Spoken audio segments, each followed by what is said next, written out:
ونشهد أن لا إله إلا الله وحده لا شريك له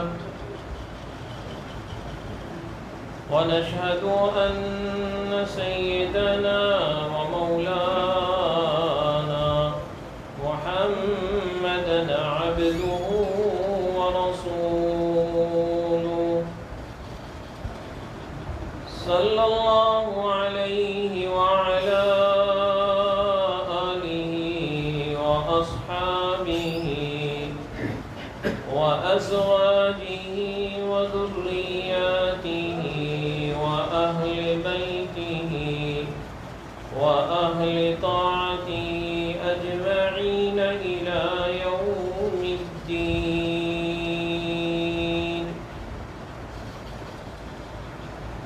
أما بعد فقد قال الله تبارك وتعالى في الكلام المجيد والفرقان الحميد: فأعوذ بالله من الشيطان الرجيم. بسم الله الرحمن الرحيم.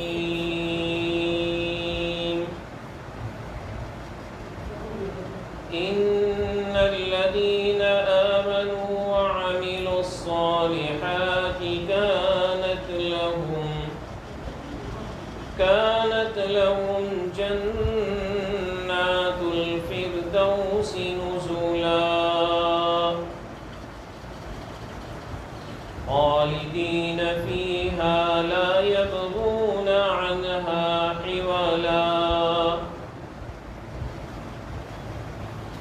قل لو كان البحر مدادا لكلمات ربي لنفد البحر قبل أن تنفد كلمات ربي ولو جئنا بمثله أبدا. قل إنما أنا بشر مثلكم يوحى إلي أنما إلهكم إله واحد. فمن كان يرجو لقاء ربه فليعمل عملا صالحا ولا يشرك بعبادة ربه أحدا. صدق الله العظيم وصدق رسوله النبي الكريم ونحن على ذلك لمن الشاهدين والشاكرين والحمد لله رب العالمين.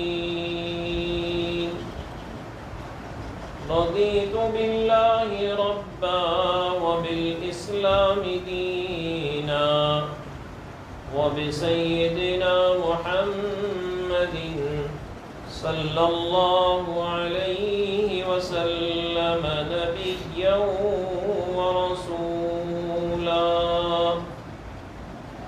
سبحانك لا علم لنا إلا ما علمتنا إنك أنت العليم الحكيم.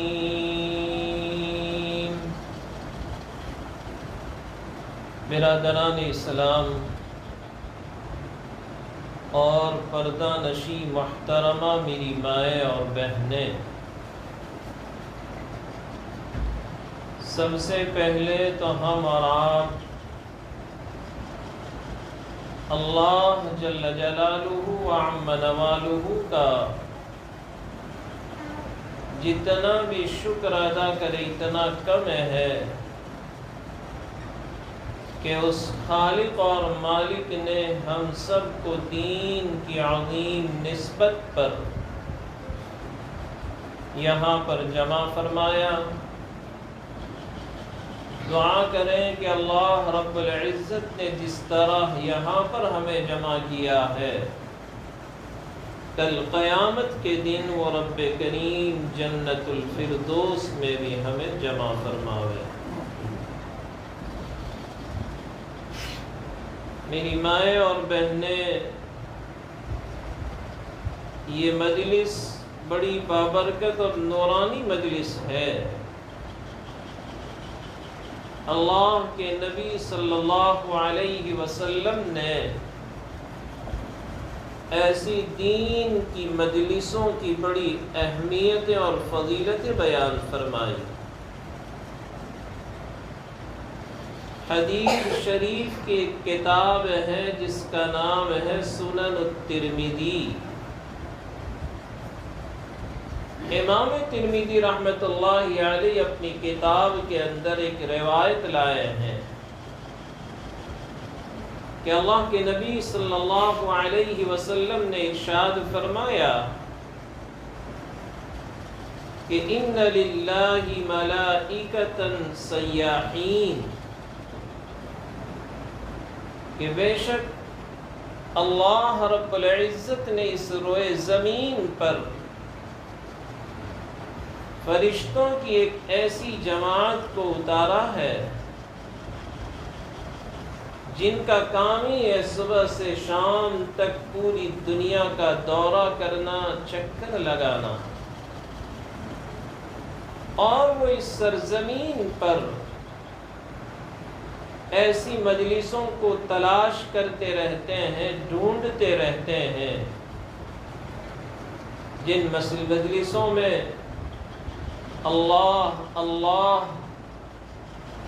اور نبی اکرم صلی اللہ علیہ وسلم کی روایتوں کا، دین کی باتوں کا چرچا ہو رہا ہو۔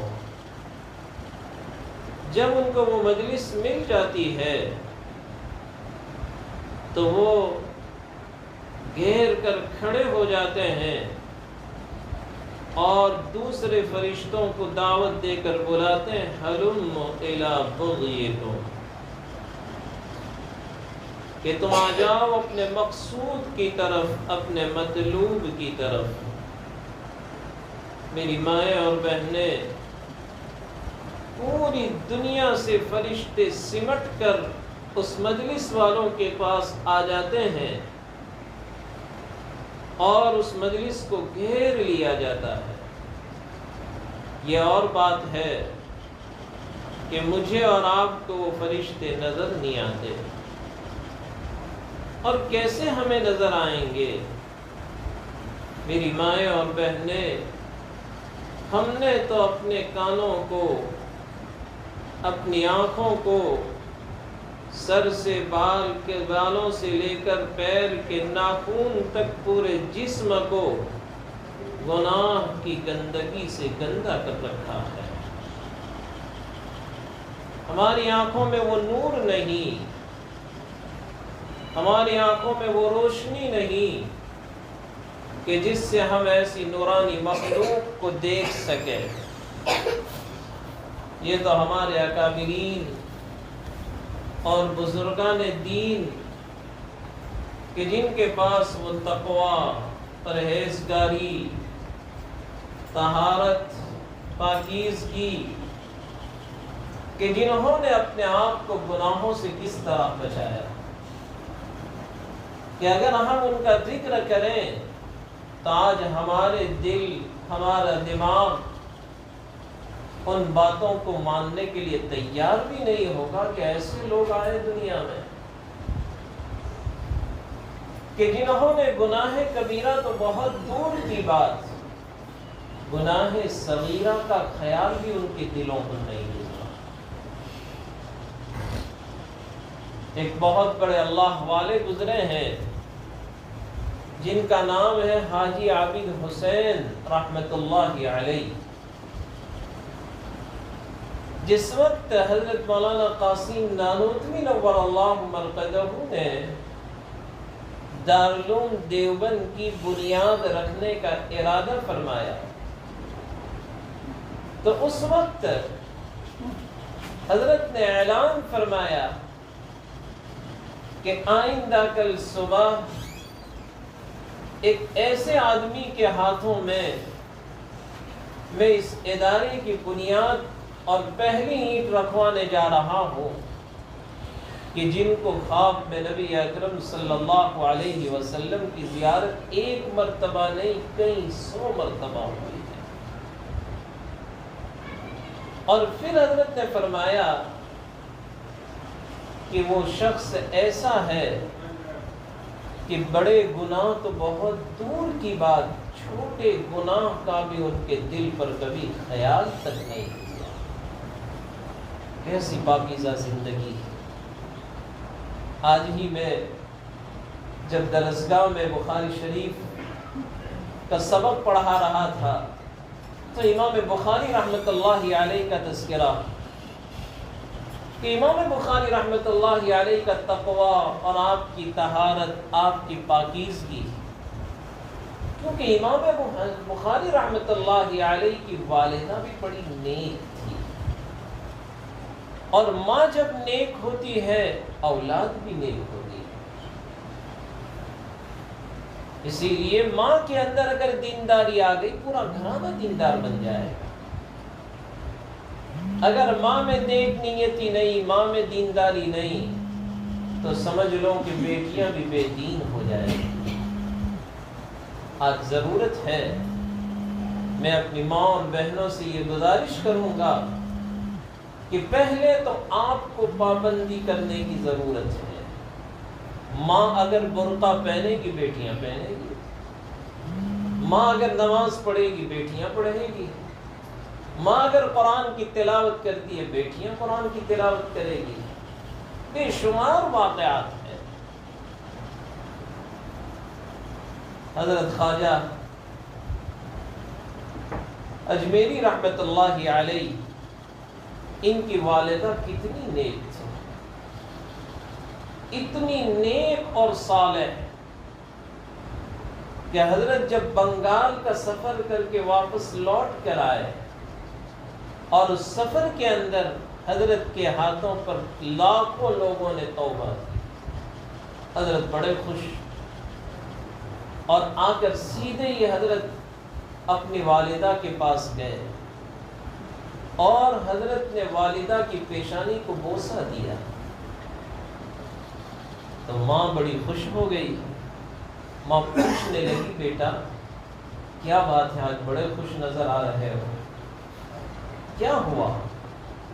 تو حضرت نے فرمایا، ماں تیرے بیٹے کا سفر کامیاب ہو گیا، تیرے بیٹے کا سفر کامیاب ہو گیا۔ تو ماں نے کہا کہ بیٹا اس میں تیرا کمال نہیں ہے، اس میں میرا کمال ہے۔ اللہ اکبر، اس میں تیرا کمال نہیں، اس میں میرا کمال ہے۔ حضرت ایک دم دو زانوں بیٹھ گئے اور دو زانوں بیٹھ کر بڑے ادب کے ساتھ کہا، ماں میں نے زندگی بھر تیری زبان سے کبھی جھوٹ نہیں سنا۔ یہ مائیں تھی۔ علامہ جلال الدین رحمت اللہ علیہ، حضرت کے متعلق یوں آتا ہے کہ حضرت نے ایک مرتبہ اپنی ماں سے کہا، ماں تیرے لیے بڑی خوشی کی بات ہے، تیرے لیے بڑی خوشی کی بات ہے۔ کہا بیٹا کیا ہوا؟ کہا ماں 40 دن گزر گئے، مسلسل 40 روز سے روزانہ رات میں خواب میں تیرا بیٹا نبی کی زیارت کر رہا ہے، مسلسل خواب میں تیرے بیٹے کو اللہ کے نبی کی زیارت ہو رہی ہے، اور جس کو نبی کی زیارت ہوئی اس میں کوئی شک ہی نہیں۔ اللہ کے نبی نے ارشاد فرمایا، من رآنی فی المنام فقد رآنی فإن الشیطان لا یتمثل بی، جس نے خواب میں میری زیارت کی اس نے مجھ ہی کو دیکھا ہے۔ شیطان کو قدرت حاصل نہیں ہے کہ وہ نبی کا پیکر اختیار کرے۔ من رآنی فی المنام فقد رآنی، کہا حضرت بڑے خوش، ماں کے لیے بھی بڑی خوشی کی بات ہے۔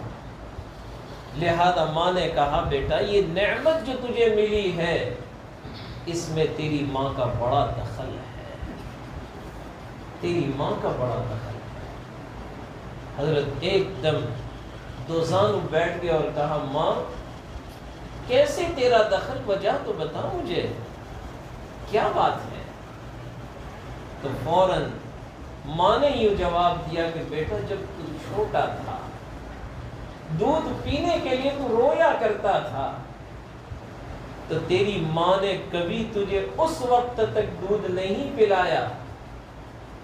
پہلے میں وضو کرتی تھی، 2 رکعت نماز پڑھتی تھی اور میرے نبی کے دربار میں 100 مرتبہ درود کا ہدیہ پیش کرتی تھی۔ جب بھی میں نے تجھے درود پلایا ہے اللہ کے نبی کو پہلے 100 مرتبہ درود کا ہدیہ پیش کیا ہے۔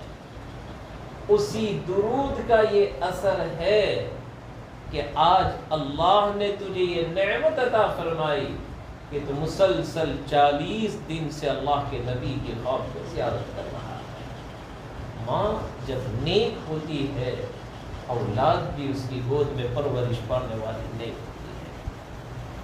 میں اپنی ماں بہنوں سے کہوں گا کہ ہمیں اپنے گھر کے ماحول کو دیندار بنانا پڑے گا، گھروں میں دین لانا پڑے گا۔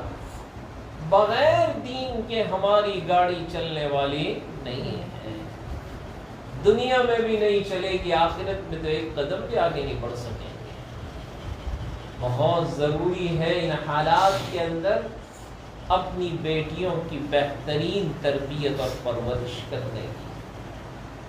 جب دلوں میں اللہ کا ڈر آ جائے گا، خدا کی قسم ہماری بیٹیاں ایک قدم بھی غلط نہیں اٹھائیں گی۔ آج خوف خدا بندی نکل گیا۔ حضرت عمر ابن خطاب رضی اللہ تعالی عنہ نے اپنی خلافت کے زمانے میں اس وقت اعلان کیا تھا مدینہ منورہ میں کہ کوئی بھی دودھ کے اندر پانی کی ملاوٹ نہ کرے، یہ حضرت کا اعلان ہوا۔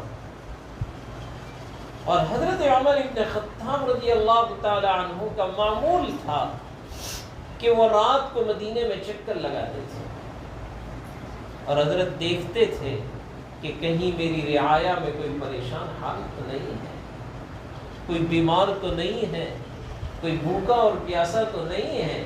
یہ حضرت کا معمول تھا۔ ایک مرتبہ حضرت عمر ابن خطاب مدینے کا چکر لگا رہے تو پلرے کنارے مدینے کے باہر ایک جھونپڑا تھا، چراغ جل رہا ہے اور چولہے کے اوپر پانی گرم ہو رہا ہے اور بچے رو رہے ہیں۔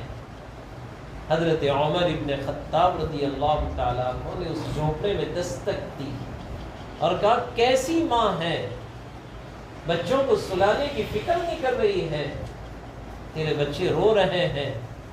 تو اندر سے جواب دیا اس خاتون نے، آپ اپنا کام کیجئے، آپ اپنا کام کیجئے، کل قیامت کے دن میں عمر کی گردن پکڑنے والی ہے کہ عمر تو سو رہے ہیں اور میرے بچے بھوکے ہیں۔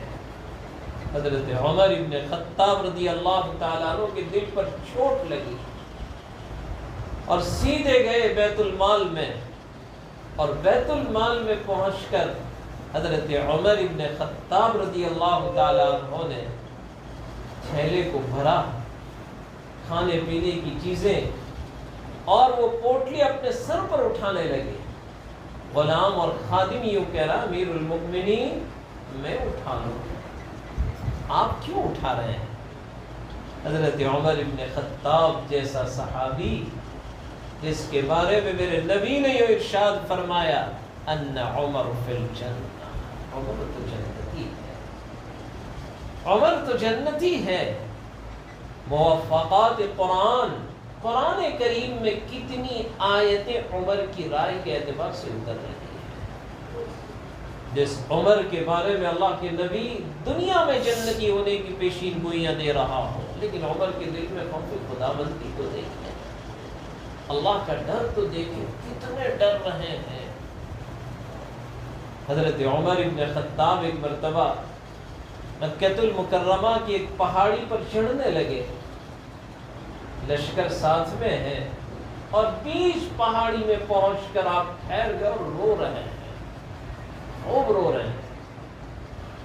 حضرت عمر ابن خطاب رضی اللہ تعالیٰ عنہ کھڑے کھڑے رو، لشکر بھی پیچھے کھڑا انتظار کرتا کہ امیر المؤمنین آگے چلے تو ہم ان کے پیچھے پیچھے چلے. لیکن حضرت عمر ابن خطاب مسلسل رو رہے ہیں. اصل بات ہی ان کے اندر رونے کا مادہ تھا. آج امت نے رونا چھوڑ دیا. آج ہمارے گھروں میں رونے والے نہیں رہے. ہماری مسجدیں رونے والوں سے خالیاں ہو گئی. ورنہ حال یہ تھا کہ روزانہ رات کو تہجد کے موقع پر ہر مسلمان کے گھر سے رونے کی آوازیں سنائی دیتی تھی. ایک کونے میں بیوی رو رہی ہے، ایک کونے میں خاوند رو رہا ہے، کسی کونے میں بیٹیاں رو رہی ہے، بچے رو رہے ہیں. گھروں میں عبادت کا ماحول تھا. ہاتھوں کو رونے والے موجود تھے. اللہ کی مدد نقل کرا. آج ہمارے گھروں میں رونے والے ختم. نماز رخصت ہو گئی. راتوں کا اٹھنا تو بہت درکنار، لیکن فجر کی نماز کے لیے بھی آج ہمارے یہاں پر کوئی اٹھنے والا نہیں. کیسے کام چلے گا؟ پھر ہم شکوہ کریں، شکایت کریں کہ بیماریاں ہیں، حالات ہیں، کاروبار کے اعتبار سے پریشانی. تو قرآن نے پہلے سے اعلان کر دیا وَمَا أَصَابَكُم مِّن مُّصِيبَةٍ فَبِمَا كَسَبَتْ أَيْدِيكُمْ وَيَعْفُو عَن كَثِيرٍ. جو کچھ بھی حالات تم پر آتے ہیں یہ تمہارے کرتوت ہیں، یہ میرے اور آپ کے اعمال کا نتیجہ ہے. ہمیں کسی کو دوش دینے کی ضرورت نہیں ہے. یہ تو وہ رب بڑا رحیم اور کریم ہے کہ میری اور آپ کی ہر گناہ پر پکڑ نہیں کر رہا ہے. ورنہ قرآن کہہ رہا ہے کہ اگر میں پکڑ کرنے پر آ جاؤں ما ترک علیہا من دابہ، اس روئے زمین پر ایک چوپایا بھی نظر نہیں آئے گا، سارے ہلاک کر دیے جائیں. تو اس نبی کی دعا ہے. 1400 سال پہلے ہمارا نبی ہمارے لیے دعا کر کے گئے، اے اللہ میری امت کو عام عذاب میں ہلاک مت کرنا، یا اللہ میری امت کو عام عذاب میں ہلاک مت کرنا. اس نبی کی دعا کا ثمرہ ہے کہ آج ہم اس روئے زمین پر آرام سے زندگیاں بسر کر رہے ہیں. رونے والے بنو. میری ماں بہنوں سے گزارش ہے ہر نماز کے بعد 5 منٹ، میں زیادہ نہیں کہہ رہا ہوں، 5 منٹ. ورنہ ہم اپنے بزرگان دین کی زندگیاں اٹھا کر تو دیکھیں، جب وہ دعا کے لیے ہاتھ اٹھاتے تھے ایک ایک دعا کو 200 مرتبہ مانگتے تھے. کتنی مرتبہ مانگتے تھے؟ 200 مرتبہ. اللہ سے نہیں مانگیں گے تو کس سے مانگیں گے؟ اس سے نہیں کہیں گے تو کس سے کہیں گے؟ ارے ڈٹ جائیں ہم. اللہ کے نبی صلی اللہ علیہ وسلم مسجد نبوی میں تشریف فرما اور ایک صحابی رسول آئے اور انہوں نے دعا مانگنا شروع کیا. اور دعا کیا مانگنے لگے؟ اللہم اغفر لی ان شئت، اللہم اغفر لی ان شئت. اے اللہ تو چاہے تو معاف کر. وہ دعا میں کیا مانگ رہے ہیں؟ اے اللہ تو چاہے تو مجھے معاف کر. اللہ کے نبی سن رہے ہیں. جب انہوں نے اپنی دعا مکمل کر لی، حضور نے بلایا، تعال ادھر آؤ. کیا مانگ رہے تھے ابھی؟ تو وہ صحابی کہنے لگے یا رسول اللہ میں تو اس طرح دعا مانگ رہا تھا. اللہ کے نبی نے تربیت فرمائی، ارے اللہ سے مانگو تو اس طرح مت مانگو. اللہ سے مانگو تو یوں کہو اللہ تجھے معاف کرنا ہی پڑے گا، تجھے معاف کرنا ہی پڑے گا. میں بیمار ہوں تجھے شفا دینا ہی پڑے گا. اس سے نہیں کہیں گے تو کس سے کہیں گے؟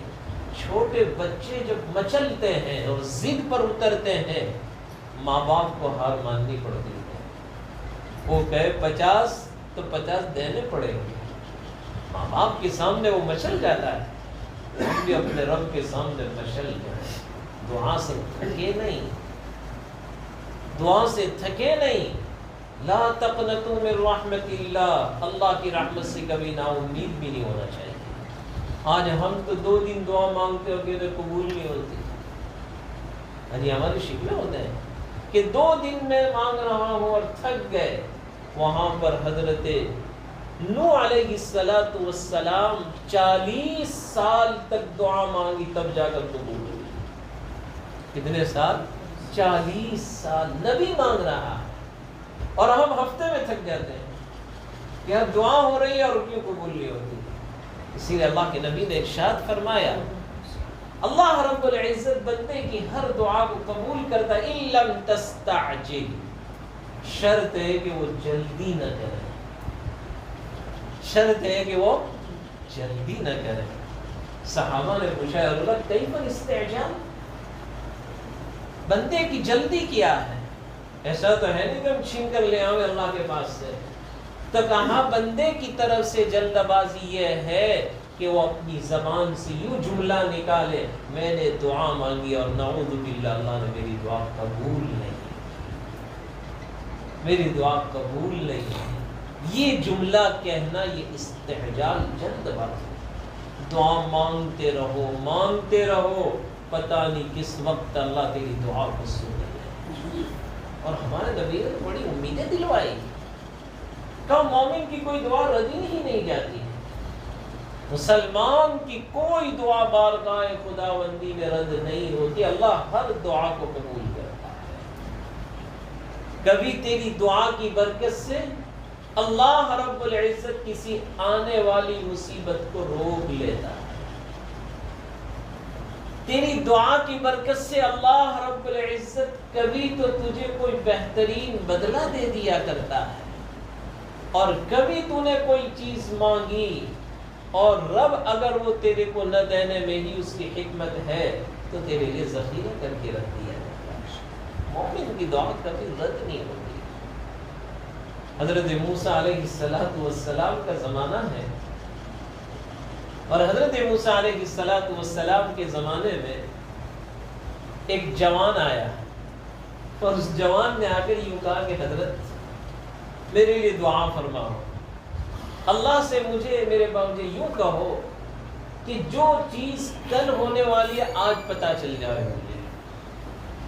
تو حضرت موسیٰ علیہ السلام نے کہا کہ بھائی علم غیب تو اللہ کی صفت ہے، ہمیں کیا پتا. ہم تو اللہ کے نبی خود کہہ رہے ایک طرف سلام پھیرتا ہوں دوسری طرف پھیروں گا کہ نہیں مجھے نہیں پتا. عالم الغیب تو اللہ ہے، ہم نہیں جانتے کہ کیا ہونے والا ہے.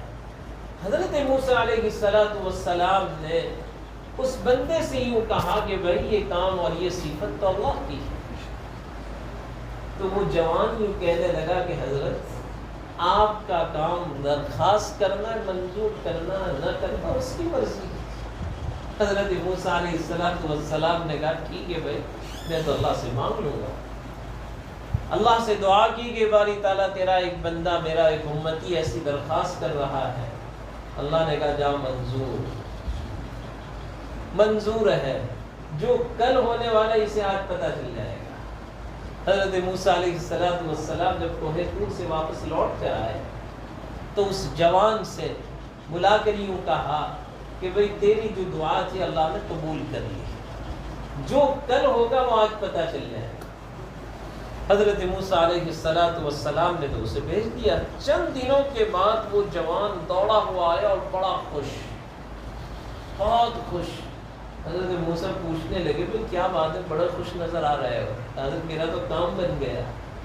کہا کیا کام بن گیا؟ کہا میرے پاس جو گھوڑا تھا اس کی موت کل ہونے والی تھی آج پتہ چل گیا میں تو بیچ کر آ گیا. میں نے تو پیسے بتا نہیں کیا. حضرت کہنے لگے تو تو بڑا کمال کا نکلا، تو تو بڑا کمال کا نکلا. تھوڑے دن ہوئے پھر آیا خوش خوش. حضرت کہا آج کیوں بڑے خوش ہو؟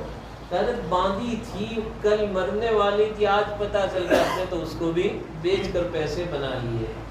حضرت کہنے لگے تو بڑا کمال. چند دنوں کے بعد واپس لوٹ کر آئے تو ہزاروں قطار رو رہا ہے، بہت رو رہا ہے.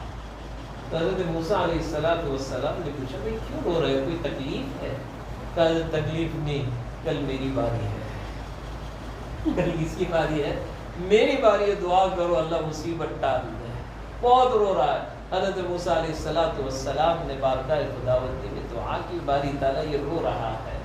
تو جواب ملا کہ موسیٰ ہم چاہتے تھے کہ اس کی مصیبت گھوڑے پر اتار دے، یہ کم وقت گھوڑا بھی بیچ کر آ گیا۔ پھر ہم نے چاہا کہ اس کی آنے والی آفت اس کی باندی پر اتار دی، تو باندی بھی بیچ کر آ گیا۔ اب کوئی بچا نہیں، یہی بچا ہے، اب ہم کیا کریں، اب یہ بچا ہے۔ سبق اس سے یہ مل رہا ہے کہ دعا یہ ایسی طاقتور ہے کہ اگر ہم نے دعا مانگی تو اللہ دعا کی برکت سے آنے والی مصیبت کو بھی کیا کر دیتا ہے، ٹال دیا کرتا ہے۔ دعا مانگنے سے کبھی تھکنا نہیں چاہیے، لیکن آج ہمارے اندر دعا کا مزاج ہی نہیں رہا۔ ہم تو سلام پھیرتے مصلی لپیٹ کر رکھ دیتے ہیں۔ یہ دعا کا، یہ جس حالات سے ہم اور آپ گزر رہے ہیں، ان حالات کو دور کرنے والی اگر کوئی چیز ہے تو دعا۔ دعا کے بغیر کام نہیں چلے۔ الدعا سلاح المؤمن، دعا مومن کا ایک ہتھیار ہے۔ ہمیں یہ ہتھیار استعمال کرنا پڑے گا اور گھروں میں دعا کا مزاج بنایا جاوے۔ میرے نبی نے ارشاد فرمایا اگر تیرے گھر میں نمک بھی پورا ہو گیا تو میری بہن تجھے چاہیے کہ اس نمک کا سوال پڑوسن سے مت کر، 2 رکعت مصلی بچھا کر مانگ، اے اللہ گھر میں نمک نہیں، تو نمک کا انتظام۔ اللہ کے نبی نے رب سے جوڑا ہے رب کو۔ نبی اکرم صلی اللہ علیہ وسلم ایک مرتبہ فجر کی نماز پڑھی مسجد نبوی میں اور گھر میں تشریف لائے اور مجھے عائشہ گھر میں کچھ کھانے کو ہے؟ تو عائشہ صدیقہ نے کہا یا رسول اللہ کچھ نہیں، نبی کا گھر ہے، نبی کا گھر ہے کہ جو انگلی کا اشارہ کر دے تو رب چاند کے 2 ٹکڑے کر دے۔ نبی کا گھر ہے جو اپنا لعاب مبارک ڈال دے تو بند کنویں کا پانی جاری ہو جائے۔ وہ نبی اگر دعا کرے تو کیا دسترخوان رب نہیں لگا سکتا؟ لیکن نبی جانتے تھے میں تو من و سلوا کھا لوں گا تو میری آنے والی امت کے غریبوں کا کیا ہوگا۔ اس لیے اللہ کے نبی نے فقر کو اختیار کیا۔ یا اللہ میں تو یہ چاہتا ہوں ایک دن بھوکا رہوں، صبر کروں، اور ایک دن کھانا کھاؤں تاکہ تیری نعمت کا شکر ادا کروں۔ نبی کی سیرت سے ہمیں بہت سکون ملتا ہے، بہت سکون ملتا ہے۔ حضرت عائشہ صدیقہ رضی اللہ تعالیٰ عنہ نے کہا یا رسول اللہ کچھ نہیں، کچھ نہیں۔ حضور نے کہا عائشہ انا صائم، میں روزے سے ہوں۔ حضور نے روزے کی نیت کی۔ دوسرے دن پھر فجر کی نماز پڑھ کر پھر آئے، عائشہ کچھ ہے گھر میں کھانے کو؟ کہا یا رسول اللہ کچھ نہیں۔ 2 دن ہوئے، حضور نے پھر کہا یا عائشہ انا صائم، میں روزے سے ہوں۔ تیسرے دن پھر آئے، پھر حضرت عائشہ سے پوچھا تو ماں عائشہ نے کہا اللہ کے نبی آج بھی کچھ نہیں ہے، لیکن حضور اب فاقہ برداشت نہیں ہو رہا ہے، اب فاقہ برداشت نہیں ہو رہا ہے، اب تو دعا مانگو۔ یوں نہیں کہا کہ عثمان کو پیغام بھیجو، عبد الرحمن بن عوف کے گھر جاؤ، بلکہ ماں عائشہ کیا کہہ رہی؟ دعا مانگی، اللہ مسائل حل کر دے۔ اللہ کے نبی صلی اللہ علیہ وسلم مسجد نبی میں تشریف لے گئے، حضور نے 2 رکعت کی نیت باندھی اور 2 رکعت کی نیت باندھ کر آپ نے نماز شروع کی اور دعا کے لیے ہاتھ اٹھائے۔ ادھر دعا کے لیے نبی کے ہاتھ اٹھنا، ادھر غیبی نظام حرکت میں آیا۔ اللہ رب العزت نے حضرت عثمان کے دل میں بانٹ ڈالی اور حضرت عثمان سیدھے آپ کے گھر آئے اور ماں عائشہ سے پوچھا این نبی، عائشہ نبی کہاں ہے ہمارے؟ وہ فی المسجد، وہ مسجد میں دعا مانگ رہے ہیں۔ ماں عائشہ کی حالت کو دیکھ کر حضرت عثمان سمجھ گئے تو حضرت عثمان نے ماں عائشہ صدیقہ سے یہ کہا میاں کم از کم اشارہ تو کر دیتی، کم از کم اشارہ تو کر دیتی، اور میرے نبی کے گھر پر 3 دن سے کھانا نہیں ہے، چولہا نہیں جلا ہے، میں فوراً حاضر خدمت ہو جاتا، مجھے اشارہ کرنا چاہیے۔ کہا نہیں، اللہ کے نبی دعا مانگ رہے ہیں۔ حضرت عثمان سیدھے گھر گئے اور 2 تھیلے بھر کر ماں عائشہ کی خدمت میں پیش کیے۔ حضور مسجد سے واپس آئے، تو دیکھا کہ گھر میں خوشبو ہے، روٹیاں گرم گرم اتر رہی ہے. مجھے عائشہ کیا ہوا؟ اللہ کے نبی آپ دعا مانگنے کے لیے، اور اللہ نے کر ہمارے مسئلے کو حل فرمایا. دعا میں وہ طاقت ہے، دعا میں وہ تاثیر ہے. ہر نماز کے بعد 5 منٹ میں کہتا ہوں دعا کا اہتمام کرنے والی. اللہ نے اس امت کے ساتھ بڑا خصوصی انعام کا معاملہ فرمایا. ہماری زندگیاں بڑی مختصر، ان بیماری کے ایام میں کئی لوگ قبرستان کے حوالے ہو چکے ہیں، کئی لوگ قبرستان کے حوالے ہو چکے ہیں. آج وہ تو بیچارے سبحان اللہ کہنے کے محتاج ہو گئے. ہمیں اور آپ کو سبق حاصل کرنا ہے کہ ہماری زندگیاں بڑی مختصر ہیں. جو کچھ کرنا ہے اس آخرت کی تیاری یہیں پر رہ کر کرنا ہے. اور اللہ نے اس امت کے ساتھ بہت انعام کا معاملہ فرمایا. عمل مختصر، ثواب پہاڑوں کی طرح دے دیا ہے. ہماری زندگی مختصر، پہاڑوں کی طرح ثواب دے دیا. ابھی چند دنوں پہلے میں نے مستورات کے بیان میں بھاونگر میں بیان کیا کہ کیسی اللہ نے اس امت کے ساتھ اتنا انعام کا معاملہ فرمایا. ایک روایت میں یوں ارشاد فرمایا کہ ایک درود ہے بہت مختصر، اگر کوئی مسلمان مرد اور مسلمان عورت صبح اور شام ایک مرتبہ پڑھ لے سے. کتنی مرتبہ؟ ایک مرتبہ. فرمایا کہ اس ایک مرتبہ کے پڑھنے پر صبح سے 40 فرشتے اس کی نیکیاں لکھنا شروع کر دیتے ہیں. اور کتنے دنوں تک؟ 1000 دن تک لکھتے رہتے ہیں. شام کو پڑھ لے تو 40 فرشتے 1000 دن تک. اور وہ درود اتنا آسان کہ سب کو یاد ہو جائے. جزا اللہ عنا نبینا محمدا صلی اللہ علیہ وسلم ما هو آخر. جزا اللہ عنا نبینا محمدا صلی اللہ علیہ وسلم ما هو آخر. جزا اللہ عنا نبینا محمدا صلی اللہ علیہ وسلم ما هو آخر. صبح پڑھ لو، 40 فرشتوں کو نیکیاں لکھنے پر مقرر کر دو. اور کتنے دن تک؟ 1000 دن تک وہ مسلسل لکھتے رہتے، مسلسل لکھتے رہتے. اللہ نے اس امت کے ساتھ کیا کچھ نہیں انعام کا معاملہ فرمایا. شرط یہ ہے کہ ہم اپنے آپ کو اس پر عمل کرنے والا بنائیں. تو خیر بات کہاں سے کہاں چلی گئی. میں یہ کہہ رہا تھا کہ حضرت عمر ابن خطاب رضی اللہ تعالیٰ عنہ جیسا جلیل القدر صحابی راتوں کو چکر لگاتے تھے. لہذا وہ خاتون نے کہا آپ اپنا کام کرو، آپ اپنا کام کرو، میرے بچے کیوں رو رہے ہیں؟ آپ کو کیا پتا کتنے دنوں سے میرے بچوں کے پیٹ میں لقمہ نہیں گیا. حضرت عمر ابن خطاب نے خود وہ پوتلی اٹھائی تو خادم کہنے لگا حضرت میں اپنے سر پر اٹھا لوں. عمر کہنے لگے لا، دنیا میں تو اٹھا لے گا، قیامت کے دن کوئی کسی کے بوجھ کو اٹھانے والا ہے. ولا تزر وازرة وزر اخرى، ولا تزر وازرة وزر اخرى. کل قیامت کے دن کوئی کسی کے گناہ کے بوجھ کو اٹھانے والا، ہر ایک کو اپنا بوجھ اٹھانا پڑے گا. حضرت عمر ابن خطاب رضی اللہ تعالیٰ عنہ نے خود اٹھائی وہ پوٹلی اور اس جھونپڑی میں پہنچے اور حضرت نے جا کر خود چولہا جلایا اور اس میں پھونک مار رہے ہیں. جب پھونک مارتے تھے تو وہ راکھ حضرت کی داڑھی پر گرتی تھی اور وہ داڑھی پر راکھ اڑ رہی ہے. عمر اپنی داڑھی کو پکڑ پکڑ کر یوں کہہ رہے ہیں دنیا کا دھواں آسان ہے، آخرت کے دنیا کا دعا برداشت کرنا آسان ہے، آخرت کا دعا بڑا خطرناک ہے. اللہ ہماری حفاظت فرمائے، اللہ ہماری حفاظت فرمائے. حضرت عمر جیسا صحابی جس کے بارے میں نبی یوں کہہ رہے ہیں عمر فی الجنہ، لیکن زندگی تو دیکھیں.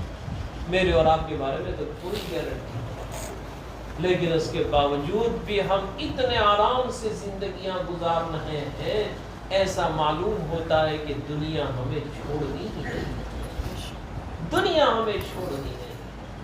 تو میں یہ کہہ رہا تھا آج ضرورت ہے اصل اس بات کی کہ ہمارے دلوں میں اللہ کا ڈر آ جائے. ڈر اگر آ گیا خدا کا خوف تو ہماری بیٹیاں کبھی کوئی غلط قدم نہیں اٹھائے، ہمارا جوان کبھی غلط قدم نہیں اٹھائے، ہماری آنکھیں غلط جگہ پر اٹھے گی نہیں۔ اصل ضرورت ہے خوف خدا کی، تقویٰ۔ رمضان المبارک کا مہینہ جو ہمیں دیا گیا ہے اس کا مقصد ہی یہ ہے، ایسا نہیں کہ اس امت کو ایک مہینے بھوکا اور پیاسا رکھو۔ کیا اللہ رب العزت کے خزانے میں کوئی کمی آ گئی تھی؟ اس خزانوں کے لیول کرنے کے لیے اس امت کو بھوکا رکھا جا رہا ہے؟ نہیں نہیں، میرے رب کے خزانے تو وہ خزانے ہیں۔ بقول حضرت مولانا ابرار الحق صاحب دنیوی نور اللہ مرقدہ، حضرت یوں فرمایا کرتے تھے، میرے رب کے خزانے گھٹتے بھی نہیں اور بڑھتے بھی نہیں۔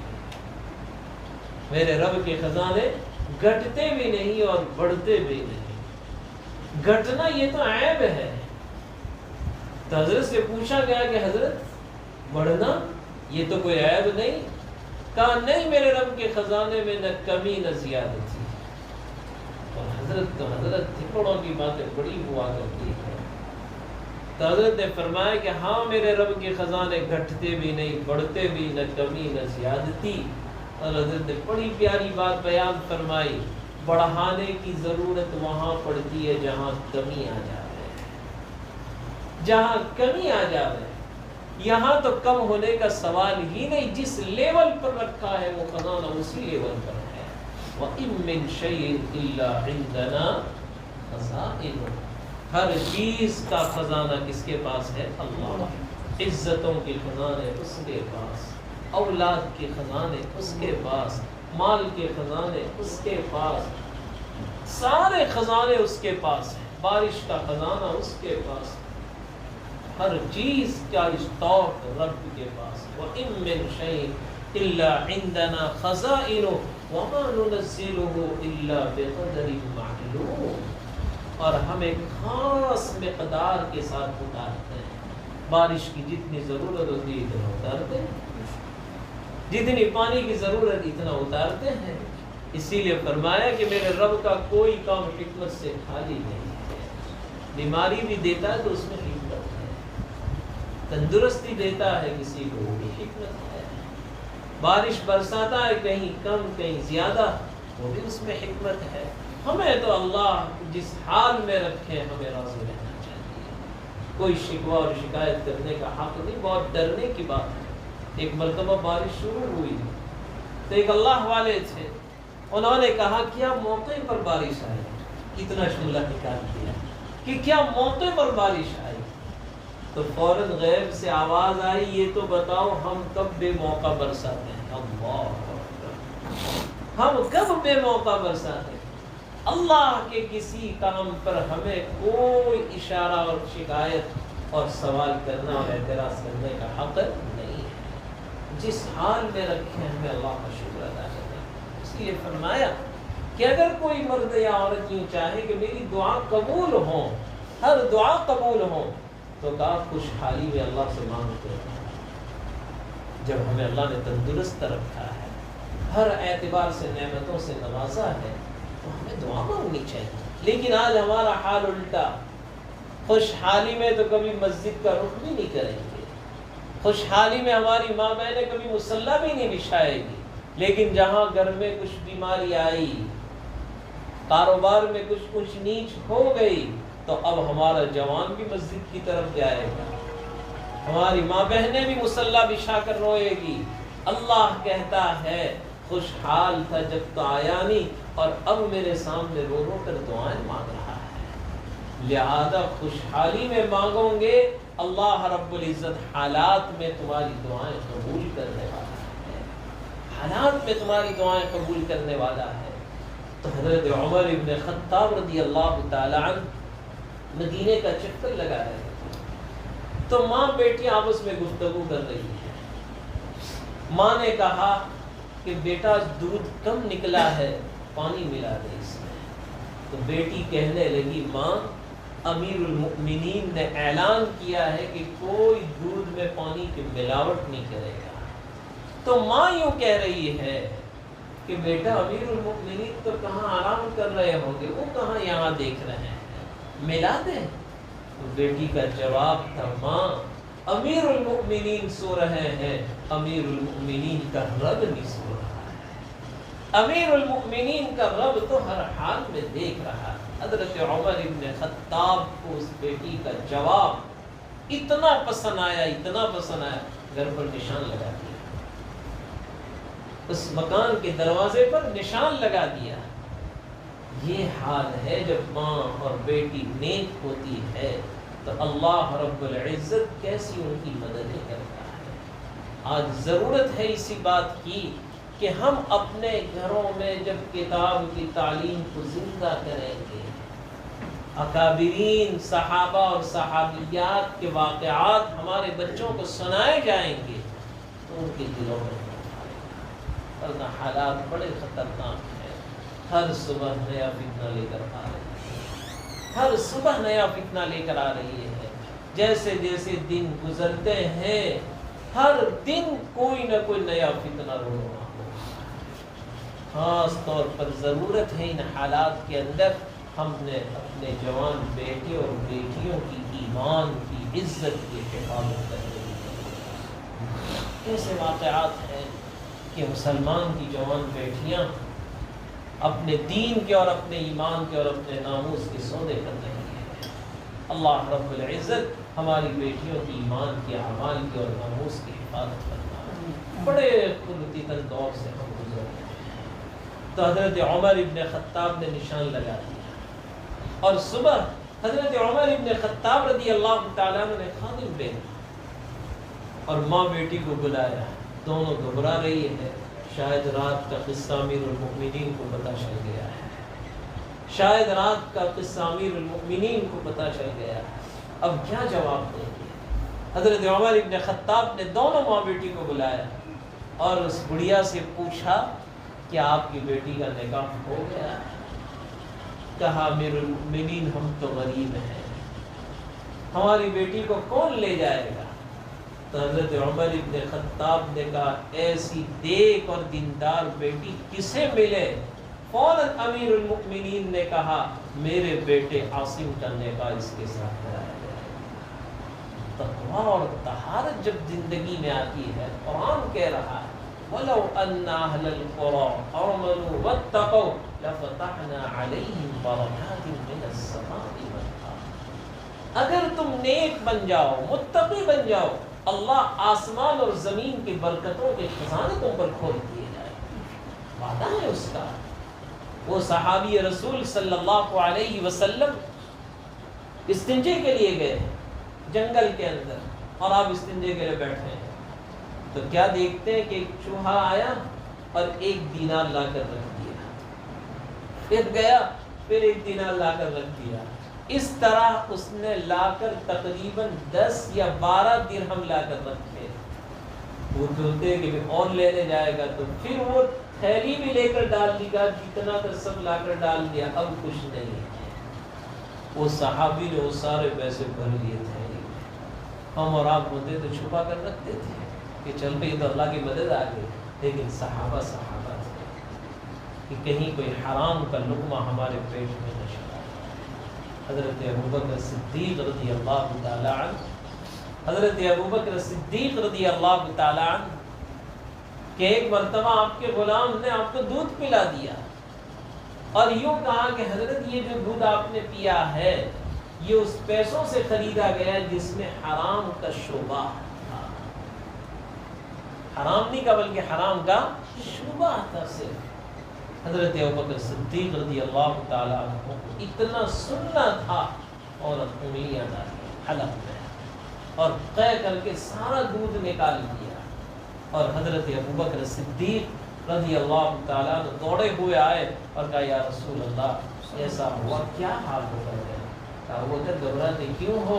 وَلِمَنْ خَافَ مَقَامَ رَبِّهِ جَنَّتَانِ، یہ آیات تیرے بارے میں ہی تو اتری ہے، یہ آیتیں تیرے بارے میں اتری ہے کہ جو بھی اللہ کا ڈر رکھتے ہوئے اپنی زندگی گزارتا ہے اللہ نے اس کے لیے 2 جنتیں تیار ہیں۔ وَلِمَنْ خَافَ مَقَامَ رَبِّهِ جَنَّتَانِ، فَبِأَيِّ آلَاءِ رَبِّكُمَا تُكَذِّبَانِ۔ ضرورت ہے تعلق مع اللہ کے ساتھ اپنے تعلق کو مضبوط کرنے کی۔ کون کہتا ہے کہ صرف مرد ہی ولی بن سکتا ہے، مرد ہی اپنے مقام کا بہت بڑا ولی بن سکتا ہے؟ نہیں نہیں، میں اپنی ماں بہنوں سے کہوں گا کہ آپ بھی اپنی گھر کی چہار دیواری میں رہ کر اللہ کی ولیہ بن سکتی ہے، مقرب بن سکتی ہے، اور تمہارے لیے بہت آسان راستہ ہے۔ چہار دیواری میں رہ کر اللہ سے وہ تعلق مضبوط کرنے والی بن جاؤ۔ مدینہ منورہ میں ایک خاتون تھی، لوگ اس سے آ کر دعاؤں کی درخواست کرتے تھے کہ تو بڑی مستجابہ ہے، جب بھی تو دعا مانگتی اللہ تیری دعاؤں کو آسمانوں کو اٹھا لیتا ہے۔ حضرت رابعہ بصریہ کون ہے؟ کالی کلوٹی سیاہ فام، عورتوں کے اندر جتنی خوبصورتی کی علامتیں ہیں وہ سب اس کے اندر مفقود، کوئی علامت نہیں پائی جاتی، جس کے خاندان کا کوئی بر اعتبار نہیں، کوئی پتہ نہیں، ایسی گھرانے کی حبشی کالی کلوٹی خاتون، لیکن دل بڑا سفید تھا، دل بڑا سفید تھا۔ حضرت رابعہ بصریہ رحمت اللہ علیہا جوانی میں بیوہ ہو چکی تھی، ان کے خاوند کا انتقال ہو گیا، لہذا خاوند کے انتقال کے بعد جب عدت پوری ہوئی تو اس زمانے کے بزرگ حضرت حسن بصری رحمت اللہ علیہ اور رابعہ کے پاس اپنا پیغام لے کر گئے۔ حالانکہ تولی ہے، آپ چاہتے تو کسی اور خوبصورت اور حسین اور جمیل عورت سے بھی آپ نکاح کر سکتے تھے، اور آپ کو نکاح کی کوئی ضرورت بھی نہیں تھی، لیکن رابعہ بڑی نیک تھی۔ حضرت حسن نے سوچا کہ اللہ اس کے صدقے میں میری بھی مغفرت فرما دے، یہ لالچ تھی حضرت کو۔ جا کر پیغام دیا تو رابعہ بصریہ نے اس پیغام کو سنا تو جواب دیا کہ میں آپ سے نکاح کرنے کے لیے تیار ہوں، پہلے میرے چند سوالات کے جوابات دے دیں، میرے چند سوالات ہیں وہ جوابات آپ دے دیں۔ تو کہا کیا ہے؟ کہا پہلا میرا سوال یہ ہے کہ حضرت بتائیے تو صحیح میرا خاتمہ ایمان پر ہوگا کہ نہیں ہوگا؟ حضرت حسن بصری نے کہا کہ بھائی میں نہیں جانتا خاتمہ کس حال میں ہوگا۔ دوسرا سوال پوچھا کہ ذرا یہ تو بتاؤ کل قیامت کے دن جب نامہ اعمال صحیح میں اڑائے جائیں گے تو مجھے داہنے ہاتھ میں ملے گا کہ بائیں ہاتھ میں ملے گا؟ فَأَمَّا مَنْ أُوتِيَ كِتَابَهُ بِيَمِينِهِ فَيَقُولُ هَاؤُمُ اقْرَءُوا كِتَابِيَهْ، پڑھ لو میرا نامہ اعمال۔ حضرت فرمانے لگی ہے تو میں بھی نہیں جانتا۔ پھر پوچھا سوال کہ حضرت یہ تو بتاؤ پل صراط پر سے میں گزر جاؤں گی یا نہیں گزر پاؤں گی؟ حضرت نے فرمایا یہ بھی میں نہیں بتا سکتا۔ تو رابعہ نے کہا کہ حضرت تب تو آپ اپنا کام کیجئے، مجھے اپنی آخرت کی تیاری کرنے کی اجازت دے دیجئے، مجھے اب نکاح نہیں کرنا۔ اور پھر وہ تعلق اللہ سے مضبوط کیا، وہ تعلق مضبوط کیا کہ جب انتقال کا وقت قریب ہے خدامہ کو بلایا، اور خدامہ سے بلا کر یوں کہا پہلی وصیت میری یہ ہے کہ میرا جب انتقال ہو جاوے میری انتقال کی خبر کسی کو نہ دینا، رات میں میرے جنازے کو چلانا، مختصر لوگ مجھے جنازہ نماز پڑھ کر قبرستان میں دفن کر دیں۔ خدامہ نے پوچھا رابعہ ایسا کیوں؟ کہا میں چاہتی ہوں پوری زندگی تو میرے جسم کو کسی نے نہیں دیکھا، مرنے کے بعد بھی میرے جنازے پر کسی کی نظر نہ آئے۔ کتنا اہتمام ہوگا پردے کا، کتنا اہتمام ہوگا پردے کا، کہ مرنے کے بعد بھی پردے کا اتنا اہتمام کہ میری جسم پر کسی کی نظر نہ پڑ جائے۔ اور آج تو ہماری ماں بہنیں بے پردگی عام، بے پردگی عام، جس کی وجہ سے بازاروں میں ہماری بیٹیاں زینت بنی۔ تیری ماں، میرا نبی تو تیرے سر پر 2 پٹے ڈال کر گیا تھا، میرا نبی تو تجھے عزتیں دے کر گیا تھا، آج تو نے اس عزت کا کوئی خیال نہیں رکھا، آج تو نے وہ پردے کے تار کر کے رکھ دیا ہے، ورنہ تجھے تو وہ مقام ہے کہ تیرا جسم تو بہت دور کی بات، تیرے نام کو بھی چھپانے کی اجازت نہیں ہے کہ اس کے نام کو بھی ظاہر کیا جائے۔ پورا قرآن اٹھا کر دیکھ لیں، کہیں قرآن نے کسی عورت کا نام نہیں ذکر ہے سوائے حضرت مریم، اور مریم کا بھی نام قرآن مجبوراً کہہ رہا ہے کیونکہ حضرت عیسیٰ کی کوئی والد نہیں ہے، اس لیے کہا عیسیٰ ابن مریم۔ ورنہ جہاں بھی آپ دیکھیں امرأۃ فرعون، امرأۃ لوط، امرأۃ نوح، وقال الذي اشتراه من مصر لامرأته امرأة اذ قال موسى لأهله انی آنست نارا، کہیں قرآن نے کسی عورت کا نام ذکر نہیں کیا، معلوم ہوا عورت کا جسم تو بہت دور کی بات، اس کے نام کو بھی چھپانے کا حکم ہے۔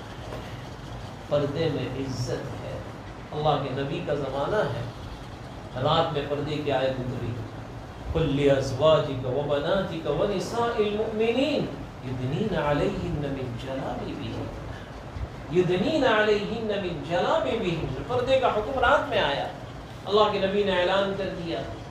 جن جن عورتوں کو پتہ چل گیا وہ فجر کی نماز میں بالکل نقاب میں ہے، چادر اوڑے ہوئے ہیں، ایک خاتون بیچاری کو پتہ نہیں، وہ اپنے معمول کے مطابق بے پردہ آ گئی مسجد نبوی فجر کی نماز کے لیے۔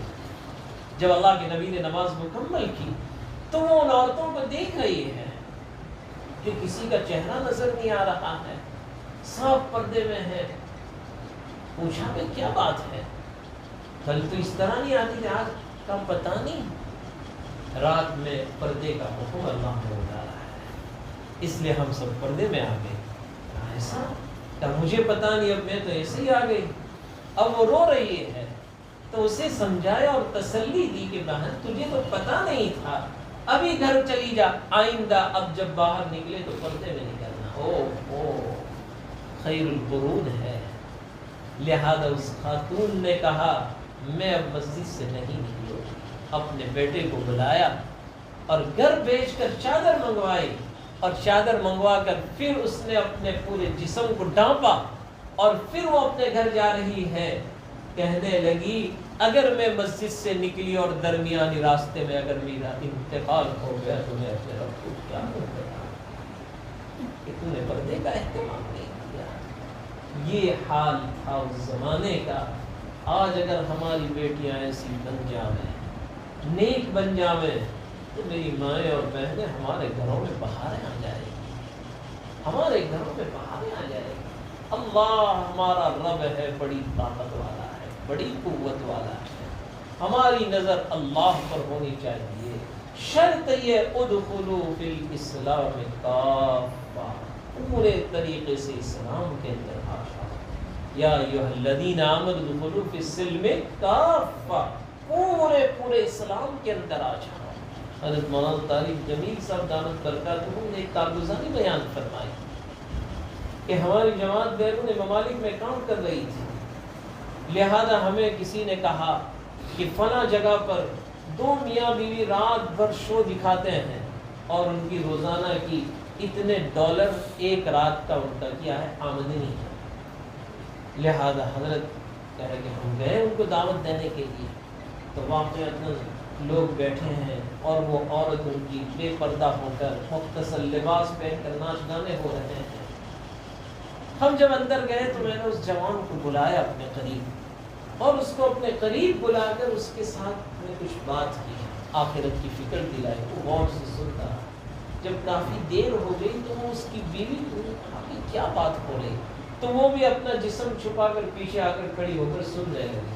اللہ جب کسی کو ہدایت دینے پر آتا ہے تو راستے ہموار کر دیتا ہے۔ لہذا دونوں کی سمجھ میں بات آ گئی کہ یہ زندگی اصل نہیں، اصل زندگی تو وہ ہے، اصل زندگی تو وہ ہے کہ جس نے اپنی زندگی رب چاہی بنا دی۔ رابعہ نے کیسی زندگی بنائی ہوگی کہ جب وہ انتقال کا وقت قریب ہے تو وہ اپنی خدامہ سے یوں کہنے لگی میرا یہ دوپٹہ بھی لپیٹ کر میرے کفن میں رکھ دینا، میری اوڑھنی بھی رکھ دینا کفن میں۔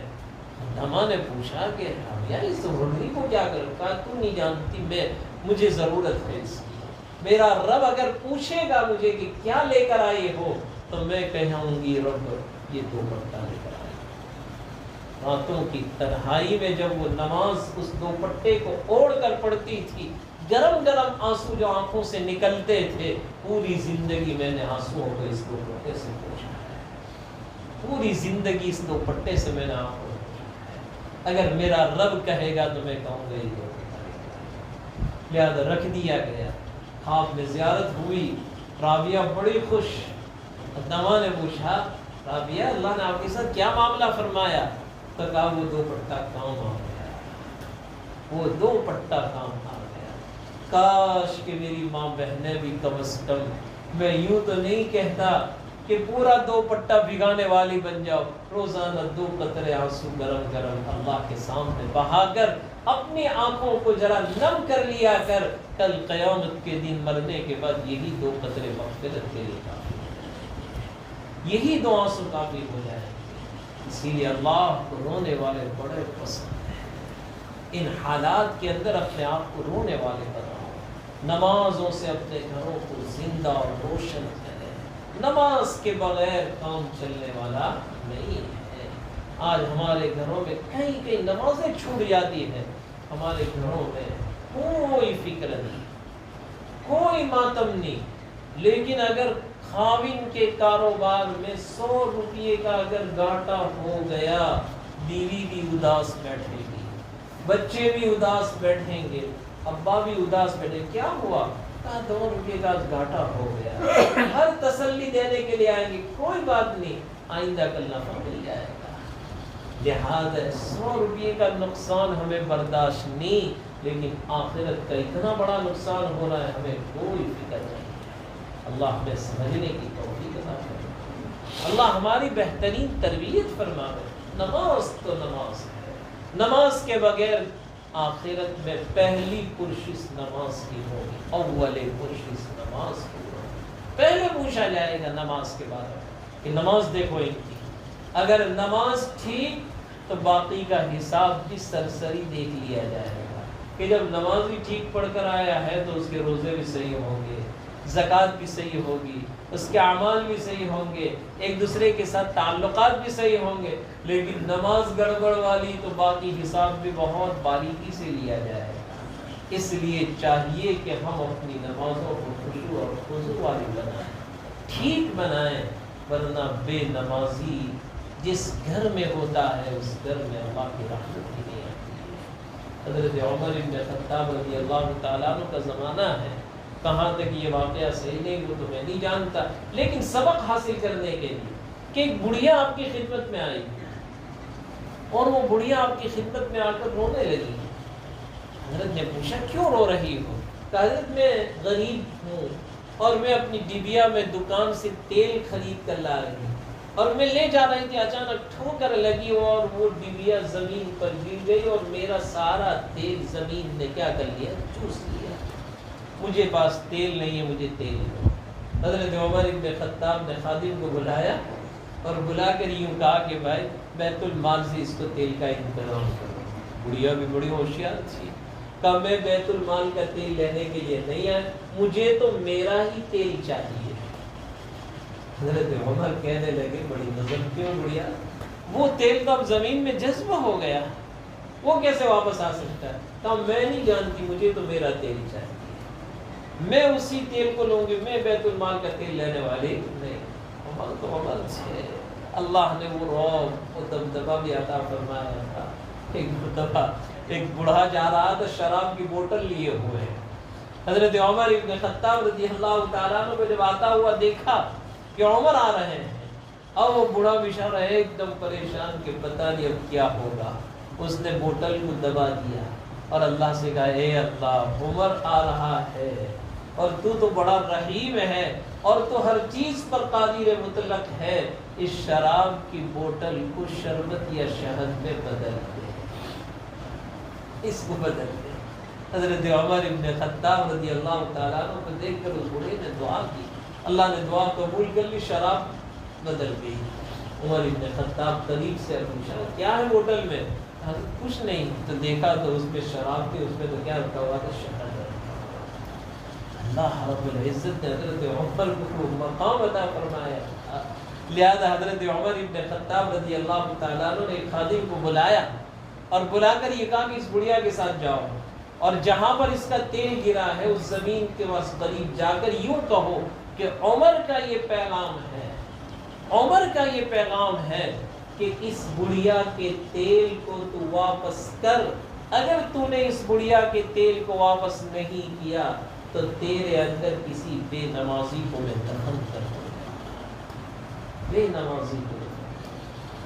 بس وہ پیغام لے کر جب خادم وہاں پہنچا اور اس کو خطاب کر کے یوں کہا کہ عمر کا یہ پیغام ہے، کہتے ہیں کہ وہ زمین حرکت میں آئی اور جتنا تیل جذب ہوا تھا وہ تیل واپس بڑھیا کو لوٹا دیا۔ وہ کہنا یوں چاہتی تھی کہ تیل کا واپس لوٹانا یہ میرے لیے آسان ہے، لیکن کوئی بے نمازی میری گود میں دفن ہو جائے یہ مجھے برداشت نہیں، یہ مجھے برداشت نہیں۔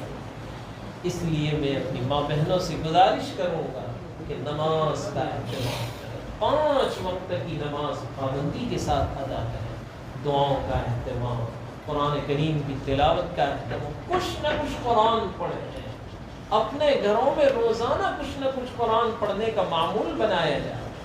ایسا نہ ہو کہ ہمارے گھروں میں کئی دنوں تک قرآن کو کھولنے کی نوبت نہ آئے۔ خاص طور پر ان حالات کے اندر میں کہوں گا کہ جمعہ کے دن ہر مسلمان مرد اور ہر مسلمان عورت کو سورہ کہف کا اہتمام کرنا چاہیے، ورنہ یہ دجالی فتنے اٹھ رہے ہیں، دجالی فتنے اٹھ رہے ہیں، اور ان فتنوں سے حفاظت کے لیے ہمارے لیے یہ بڑا پروٹیکشن ہے، یہی چیزیں ہماری حفاظت کریں گی۔ میرے نبی نے ارشاد فرمایا جو جمعہ کے دن سورہ کہف کی پابندی کے ساتھ اہتمام کے ساتھ تلاوت کرتا ہے اللہ رب العزت اس کو دجال کے فتنوں سے بچائے، لہذا ان فتنوں سے بچنے کے لیے یہی واحد علاج ہے۔ تو اللہ رب العزت سے دعا کرتے رہنا چاہیے اللہ اپنے غصے کو ٹھنڈا کر دے، حالات کے سازگار بنا دے، اپنی بیٹے بیٹیوں کی تربیت کی پوری فکر کرنی پڑے گی، ورنہ تک میری مائیں اور بہنیں حالات یہ ہے کہ اب تو اسکول کی تعلیم کا نظام آن لائن، موبائل پر ہمارے بچے 24 گھنٹے، اب ماں باپ بیچارے ماں اپنے کسی کام کے اندر مصروف ہیں اور ہم یہ سمجھتے ہیں کہ میرا بیٹا اور میری بیٹی آن لائن اسکول کا کام کر رہی ہے، سیکھ رہی ہے، لیکن پتہ نہیں کبھی کیسی تصویریں دیکھتے اور معلوم نہیں کیا کیا ان کی نظروں سے گزرتا ہوگا۔ معصوم بچوں کے ذہن خراب ہو گئے۔ ابھی کئی واقعات سامنے آئے کہ ہماری جوان بیٹیاں چلی گئی، کون ذمہ دار ہوگا، کون ذمہ دار ہوگا؟ کچھ دنوں پہلے تو وہ ایک ویڈیو آیا کہ اس جوان بیٹی نے اپنے ماں باپ کے خلاف مقدمہ دائر کر دیا کہ میں اس کو نہیں چھوڑوں گی، ماں باپ کے یہ بے دینی کی فضا ہے، یہ بے دینی کے بازار گرم ہے۔ لہذا ہر ماں کو چاہیے کہ اپنی بیٹیوں کی بغاوت کریں، اپنے بیٹوں کی تربیت کریں، ہم کسی کو تکلیف پہنچانے والے نہ بنیں۔ ہمیں دعا مانگنی چاہیے اللہ ہمارے بیٹوں اور بیٹیوں کو ربنا ہب لنا من ازواجنا وذریاتنا قرۃ اعین واجعلنا للمتقین اماما۔ بس دعا کریں اللہ رب العزت مدارس کو بھی آباد فرما دے، ساجد کو بھی آباد فرما دے، وہ دن واپس جلدی اللہ لوٹا دے کہ ہمارے مدارس میں قرآن کی تلاوت کے نغمے سنائے جا رہے ہیں۔ آج درسگاہیں خاموش ہیں، آج درسگاہیں خاموش، یہ سب ہمارے گناہوں کی اور ہماری اس نعمت کی ناقدری ہے کہ اللہ ہم سب کی حفاظت فرما۔ تو ضرورت ہے اسی بات کی کہ ہم ان پرفتن دور میں اپنے بچوں کی، اپنے اعمال کی، اپنے ناموس کی پوری حفاظت فرمائیں۔ اللہ ہم سب کی مہلک بیماریوں سے بھی حفاظت فرمائے۔ آمین واخر دعوانا الحمدللہ رب العالمین۔ اللہم صلی علی سیدنا مولانا محمد وعلى آل سيدنا مولانا محمد وبارك وسلم۔ اللهم لك الحمد كله ولك الشكر كله وإليك يرجع الأمر كله۔ اللهم لا إله إلا أنت المنان بديع السماوات والأرض ذو الجلال والإكرام۔ اللهم إنا ندعوك الله وندعوك الرحمن وندعوك البر الرحيم وندعوك بأسمائك الحسنى كلها ما علمنا منه وما لم نعلم. اللهم أنت الأول وأنت الآخر وأنت الظاهر وأنت الباطن وأنت على كل شيء قدير. جزا الله عنا نبينا محمدا صلى الله عليه وسلم. جزا الله عنا نبينا محمدا صلى الله عليه وسلم. اللهم صل على محمد كلما ذكره الذاكرون وكلما غفل عن ذكره الغافلون. يا رحمن يا رحيم يا كريم يا غفار الذنوب يا ستار العيوب يا ذا الجلال والإكرام. اے رب کریم سب کے گناہوں کو معاف فرما، سیئات کو حسنات سے مبدل فرما، اعمال صالحہ کی توفیق عطا فرما، بدعمالی سے پوری فرما۔ اے اللہ ہم جانتے ہو بڑے گنہگار ہیں، خطاکار ہیں، پوری زندگی تجھے ناراض کر، لیکن رب کریم تو بڑا رحمان ہے، تو بڑا رحیم ہے، تیرے جیسا مہربان کوئی نہیں۔ ہم جائیں تو کہاں جائیں، ہمارے لیے تیرے علاوہ کوئی نہیں، ہمارے دکھڑے سننے والا تیرے علاوہ کوئی نہیں۔ اے رب تیرے غصے کو ٹھنڈا کر، سال سال گزر چکا، ہر دن ہر صبح ہر ایک بار۔ اے رب کریم ہم امتحان کے لائق نہیں، ہم آزمائش کے لائق نہیں۔ اے اللہ پورے عالم کے اندر عافیت کی بہانیں شکا دے، پورے عالم کے اندر عافیت کی بہانیں شکا دے۔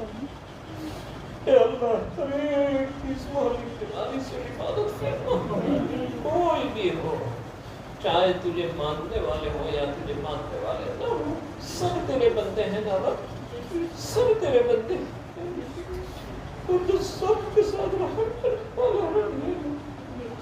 اے اللہ ہر ایک کو عافیت عطا فرما، تیرا کرم تیرا احسان، تو نے ہماری آج تک حفاظت کی، موت تک ایسی مہلک بیماریوں سے ہماری، ہمارے ماں باپ کی، رشتہ داروں کی، نسلوں کی اور پورے عالم انسانیت کی حفاظت کرنا۔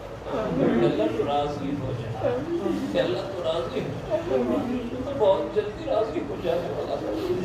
اے اللہ یہ تیری بندیاں تیرے سامنے اپنے گناہوں کی مغفرت کی بھی، ہم تیرے دربار کی بھکاری بن کر بیٹھے، فقیر بن کر بیٹھے، کسی اور کا در نہیں۔ اے اللہ ہم سب کے گناہوں کو معاف کرنا، چھوٹے بڑے تمام گناہوں پر معافی کا طلب ہے۔ اے اللہ تو ہمیں عافیت والی زندگی عطا فرما، اے اللہ تیرے نیک بندوں میں ہمیں شامل فرما، تیری رضامندی والے اعمال کرنے کی توفیق عطا فرما۔ اے اللہ تو ہماری بہترین تربیت، ہماری اولادوں کی بہترین حقیقی مربی تو ہے،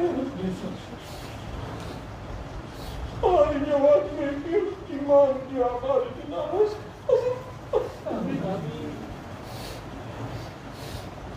ہمارے جوان بیٹوں کی بھی اور ماں باپ کی دلوں پر کیا گزرتی جن کی جوان بیٹیاں دلوں کی پوان۔ اے اللہ تو نے اب تک عزت کی ہمیشہ عزت کے ساتھ رکھنا، ذلت و رسوائی سے ہماری نسلوں کی حفاظت کرنا، اسلام کی مسلمانوں کی حفاظت کرنا، تیرے نیک بندوں میں شامل کرنا۔ اللہ تو رحم کا کرم کا عافیت کا معاملہ فرما۔ اے اللہ تو ہم سب کی بہترین تربیت فرما، 100% نمازی بنا، تیرا تعلق ہمیں نصیب فرما، تیرا خوف ہمارے دلوں میں پیدا فرما۔ اے اللہ ہماری اولادوں کو ایک آنکھوں کی ٹھنڈک بنا، قرۃ عین بنا۔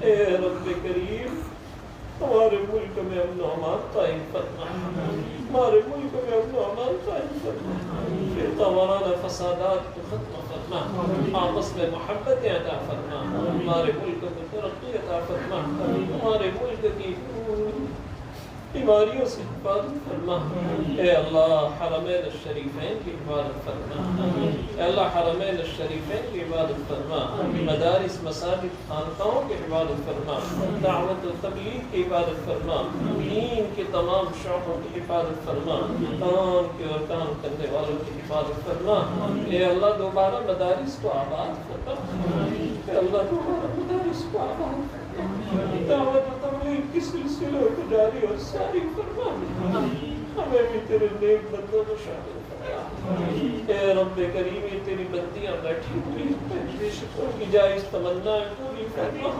جن میں اولاد ہو تو نیک صالح اولاد عطا فرما، میں کہا ان کے لیے نیک صالح جوڑا مقدر فرما، تو پریشان حال ان کی پریشانیوں کو دور کرنا، یا اللہ تو پریشان حال ان کی پریشانیوں کو دور کرنا، یا اللہ ان بیماری کے ایام میں جتنے بھی لوگ تیرے پاس آ چکے ہیں اور پوری امت مسلمہ کے تمام مرحومین کی بال بال محفوظ فرما، کروٹ کروٹ جنت نصیب فرما، ہر ایک کے درجات کو بلند فرما، یا اللہ ہمارے مجیدی چاچا کی بال بال محفوظ فرما، کروٹ کروٹ جنت نصیب فرما، ان کی نیکیوں کو قبول فرما، سیئات کو درگزر فرما، موت و حیات کا تو مالک ہے، ہمیں کوئی شکوہ کرنے کا حق نہیں ہے، تیرا مال تک تو نے لے لیا، ہم کیا آنا تو پھر ایک کھلے، اے اللہ